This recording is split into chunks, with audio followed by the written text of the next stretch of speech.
How did one man, born into poverty on the harsh Mongolian steppe, unite warring tribes and forge the largest land empire in history?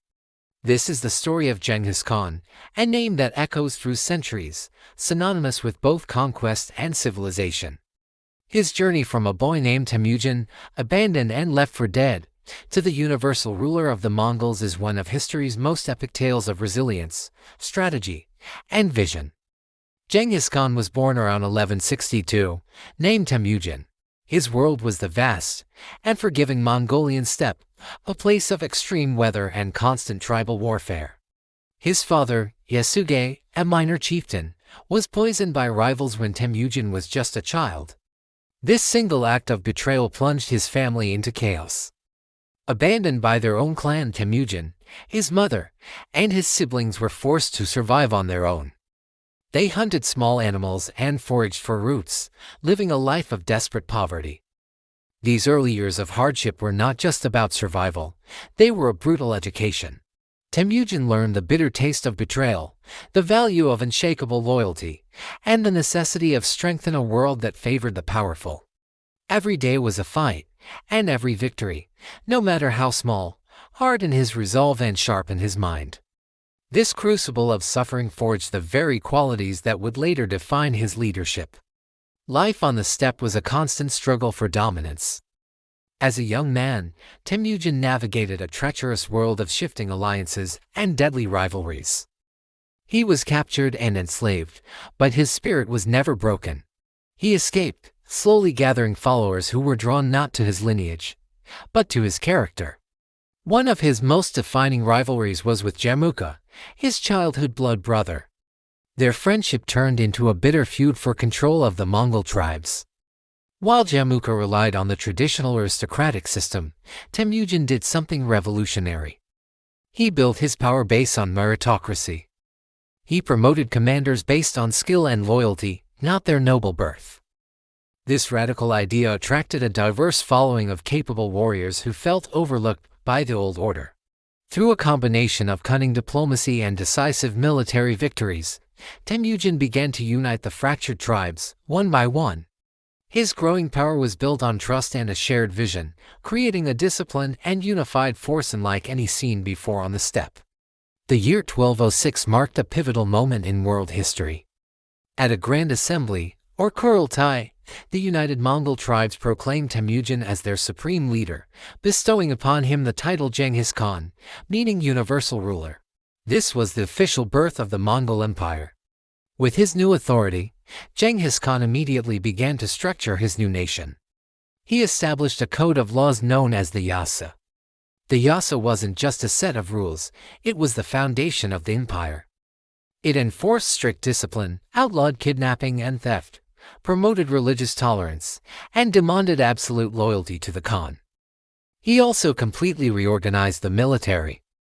Instead of organizing his army along traditional clan and tribal lines, which often led to internal rivalries, he created a decimal system. Soldiers were grouped into units of 10, 100, 1,000, and 10,000. This system broke down old tribal loyalties and fostered a new, unified identity as soldiers of the Mongol Empire, loyal only to him. Genghis Khan's military genius is legendary. He was a master of strategy and psychological warfare, and his army, though often outnumbered, was one of the most effective fighting forces in history. The core of his military was the Mongol warrior, an expert horseman and a deadly archer. They could ride for days, covering vast distances at incredible speeds, and shoot with precision even at a full gallop. Their main tactic was mobility. They would often feign retreat, luring their enemies into a trap, only to turn and unleash a devastating shower of arrows. Genghis Khan understood the power of fear. Before attacking a city, he would often send envoys demanding surrender. Cities that capitulated were usually spared, their artisans and engineers integrated into the Mongol system. But those that resisted faced utter annihilation, a terrifying message that spread ahead of the Mongol hordes, causing many to surrender without a fight. He also established an incredible communication system called the Yam, a network of relay stations that allowed messages and intelligence to travel swiftly across the empire. giving his commanders a crucial strategic advantage. Under Genghis Khan's command, the Mongol Empire began a period of unprecedented expansion. His campaigns were swift and brutal.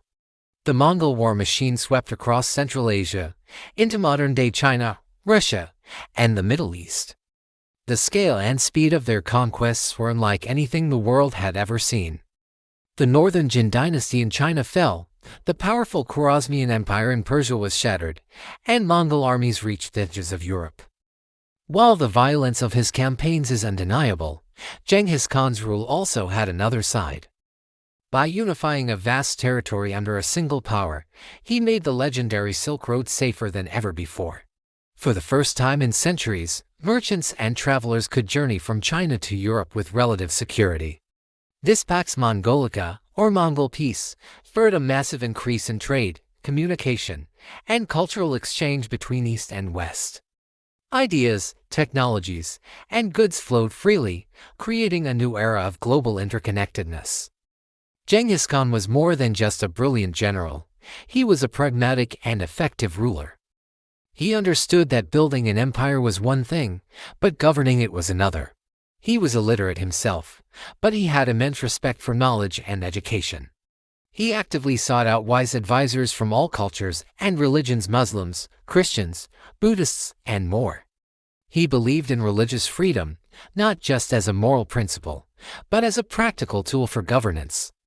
By allowing his conquered subjects to practice their own faiths, he reduced the risk of rebellion and ensured a more stable and peaceful administration. He established a written script for the Mongolian language, created a postal system, and implemented a unified legal code that applied to everyone, from the common soldier to the highest noble.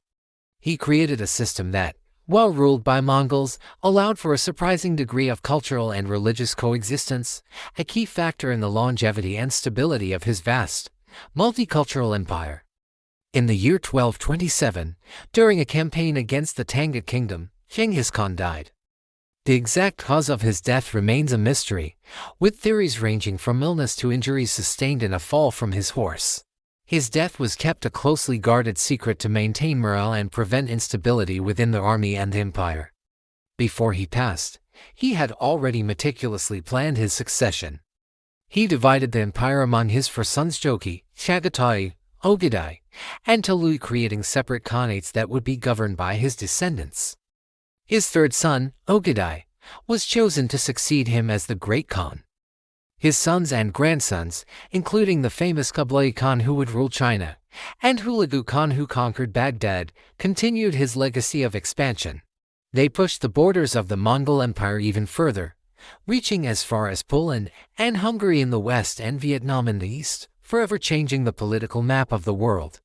The legacy of Genghis Khan is incredibly complex and often debated. In many parts of the world, he is remembered as a ruthless conqueror, a destroyer of cities whose armies were responsible for immense destruction. But this is only half the story. In Mongolia, he is revered as the founding father of the nation, a national hero who united his people and gave them a place on the world stage. As a visionary leader, he created an empire that connected civilizations. He fostered trade, promoted communication, and established a legal and administrative framework that influenced governance for centuries. His military strategies are still studied today, and his impact on global history is undeniable. He transformed the world, linking East and West in ways that had never been done before. The story of Genghis Khan is a powerful reminder of how a single individual, through sheer force of will, brilliant strategy, and a revolutionary vision, can rise from the most humble beginnings to change the course of history forever. Thank you for watching. If you found this journey into the life of Genghis Khan fascinating, please hit the like button, subscribe to our channel, and ring the notification bell for more deep dives into the figures who shaped our world.